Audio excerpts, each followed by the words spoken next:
वालेकुम बच्चों, हम सॉल्व कर रहे हैं राष्ट्रीय आय एवं योग्यता आधारित छात्रवृत्ति परीक्षा के मानसिक योग्यता परीक्षण के कुछ प्रश्नों को। आइए फटाफट से अपने प्रश्नों पर चलते हैं। सबसे पहला प्रश्न है हमारा, 4 अंकों की छोटी से छोटी पूर्ण वर्ग संख्या है। तो इसमें से बच्चों 4 अंकों की छोटी से छोटी पूर्ण वर्ग संख्या जो है वो है 1024। अब या तो आप इसको रट लीजिए या आप इसको निकालेंगे कैसे, देखिए 4 अंकों की सबसे छोटी संख्या होती है 1000, ठीक है। अब आप मुझे ये बताइए कि 1000 के आसपास जो है वो कौन सी पूर्ण वर्ग संख्या आती है। आती है बच्चों 961, जो कि है आपका 31 का वर्ग। तो अगली जो संख्या है हमारी 32, इसका वर्ग होगा हमारा 1024, जो कि होगा आपका 4 अंकों की छोटी से छोटी पूर्ण वर्ग संख्या। 32 के पहले 31 की ही पूर्ण वर्ग संख्या आई है बच्चों, जो कि है हमारी 961, जो कि 3 अंकों की पूर्ण वर्ग संख्या है। तो इसके बाद 32 आता है, तो 32 का जो पूर्ण वर्ग होगा वो हमारा 1024 4 अंकों की छोटी से छोटी पूर्ण वर्ग संख्या है। इसको निकालने के और भी मेथड्स है बच्चों, लेकिन यहाँ पर मैंने आपको सबसे ईजी वाला मेथड समझाया है। नेक्स्ट हमारा क्वेश्चन कह रहा है, समीकरण 10³ plus x³ is equal to 1 का क्यूब प्लस 12 का क्यूब। इसमें x का मान क्या होगा, इसमें x का मान क्या होगा। 1 का क्यूब होता है 1 प्लस 12 का क्यूब क्या होता है, 12 का क्यूब होता है 1728, यानी ये आपका हो गया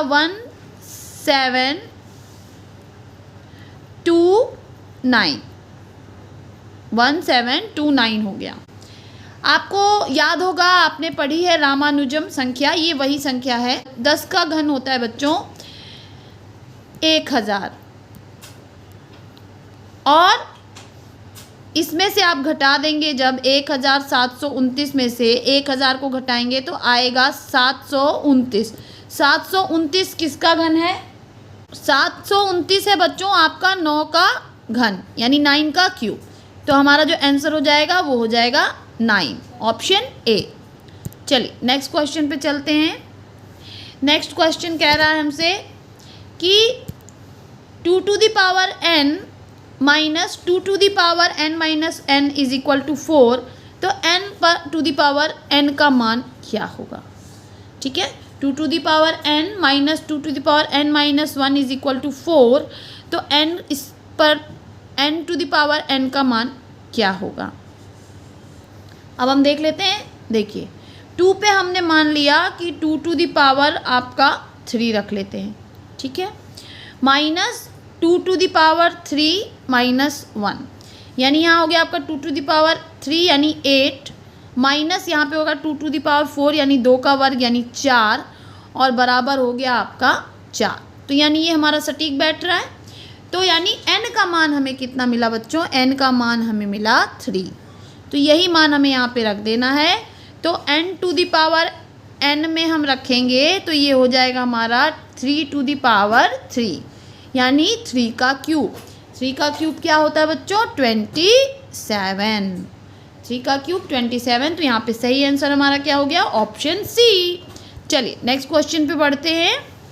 नेक्स्ट क्वेश्चन हमसे कह रहा है बच्चों कि 1 माइनस वाई का क्यूब का मान क्या होगा। जो a माइनस बी का होल क्यूब का फॉर्मूला लगेगा, तो आपको पता है a माइनस बी का होल क्यूब का फॉर्मूला जो हमने निकाला था वो था a³ minus b³ minus 3ab bracket में a minus b।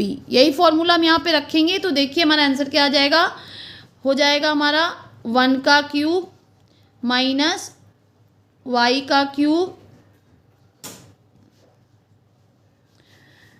Minus 3 into 1 into y bracket में 1 माइनस वाई। इसको सॉल्व करेंगे तो देखिए आगे आंसर हमारा क्या आएगा, 1 का cube 1 minus y cube minus 3y bracket में 1 माइनस वाई ब्रैकेट क्लोज।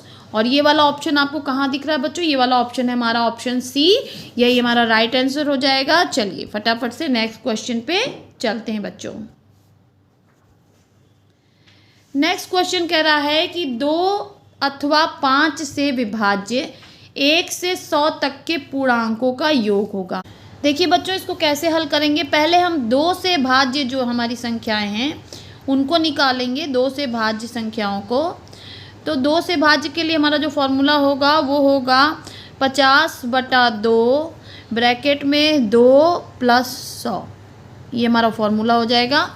और इसका आंसर हमारा आ जाएगा बच्चों 2550। ठीक है। फिर हम सेकेंड स्टेप में निकालेंगे 5 से विभाज्य संख्याओं को। तो उसका फॉर्मूला हमारा हो जाएगा 20/5 ब्रैकेट में 5 + 100। जब हम इसको हल करेंगे तो हमारा आ जाएगा 1050। नेक्स्ट हमें जो निकालनी होगी वो निकालनी होगी 10 से विभाज्य संख्याएं। इसके लिए हमारा फॉर्मूला हो जाएगा 10/2 ब्रैकेट में 10 + 100। तो इससे जो हमारा आंसर आएगा वो आएगा 550। अब देखिए इसमें हमें 2 से और 5 से विभाज्य होने वालों को जोड़ के 10 वाले को घटा देना है। तो पहला हमारा आया था 2550, इसमें हम जोड़ देंगे प्लस 1050, इसमें से हम घटा देंगे 550। तो हमारा जो आंसर आएगा बच्चों वो आएगा 3050। तो यहाँ पे ऑप्शन बी जो है ये हमारा सही हो जाएगा बच्चों। 2 अंकों की एक संख्या की दहाई का अंक इकाई के अंक से 3 कम है, यानी दहाई का अंक कम है और इकाई का अंक ज़्यादा। तो आपका ये ऑप्शन पहले ही कैंसिल हो गया। अब बाकी जो बच्चे हैं वो कह रहा है दहाई का अंक इकाई के अंक से 3 कम है। इन तीनों में से हमारा एक ऑप्शन होगा। ठीक, वो तो संख्या होगी यदि संख्या अंकों के जोड़ की 4 गुनी हो। तो आप देखिए कि इन दोनों को जोड़ेंगे तो ये हो जाएगा 9 और 9 चौक 36। तो यानी यही हमारा ऑप्शन बी सही है। तो इसी को आप टिक कर लीजिए। ऑप्शन के आधार पर हमने किया, देखिए फटाक से कर लिया। इसको भी चेक कर लीजिए, 8 5 13, 13 चौक के तो आप निकालेंगे तो 58 नहीं आएगा। तो यानी हमारा जो राइट आंसर है वो क्या है बच्चों, ऑप्शन बी। इस तरह के प्रश्नों को आप ऑप्शन के आधार पर ही हल करेंगे। नेक्स्ट क्वेश्चन है बच्चों, 100 रुपये का 10% वार्षिक दर से 2 वर्ष का चक्रवृद्धि ब्याज होगा। तो हमें फॉर्मूला पता है कि चक्रवृद्धि जो है ब्याज के लिए पहले हम मिश्र धन निकालेंगे। तो देखिए a = p + 1 + r/100 to the power n। ये फॉर्मूला हम लगाएंगे तो हम रखते हैं इसमें मान। तो p की जगह हमारा हो जाएगा बच्चों 100 हो जाएगा, +1 + r की जगह दर लिखेंगे 10/100। उसके बाद ऊपर आ जाएगा हमारा टू द पावर n की जगह पे, चूँकि 2 है तो यहाँ पे आप 2 रखेंगे। नेक्स्ट जो है हमारा आ जाएगा बच्चों, देखिए 100 गुणे ये हो जाएगा आपका 100 और 10 जुड़ के 110, 110/100 2 बार आप इसको कर दीजिए क्योंकि टू द पावर 1 है। तो 110/100।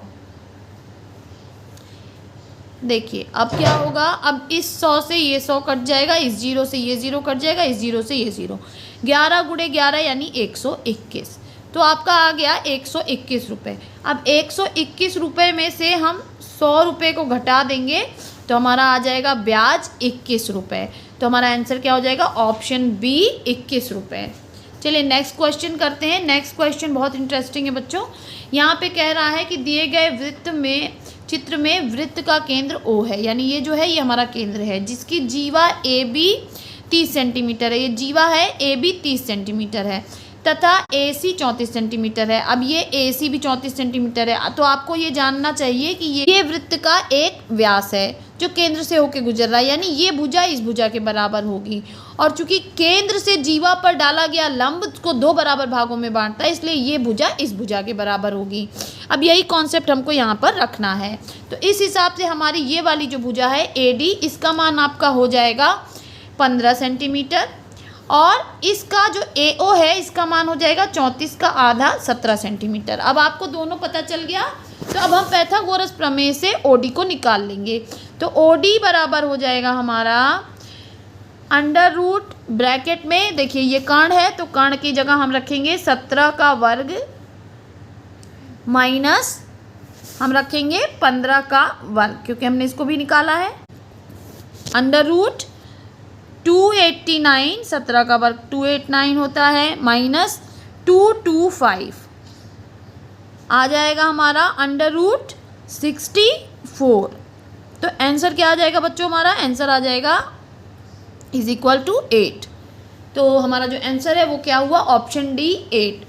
फिर मिलते हैं नेक्स्ट वीडियो में आगे के प्रश्नों के साथ। तब तक के लिए पढ़ते रहिए, आगे बढ़ते रहिए। बाय बाय बच्चों।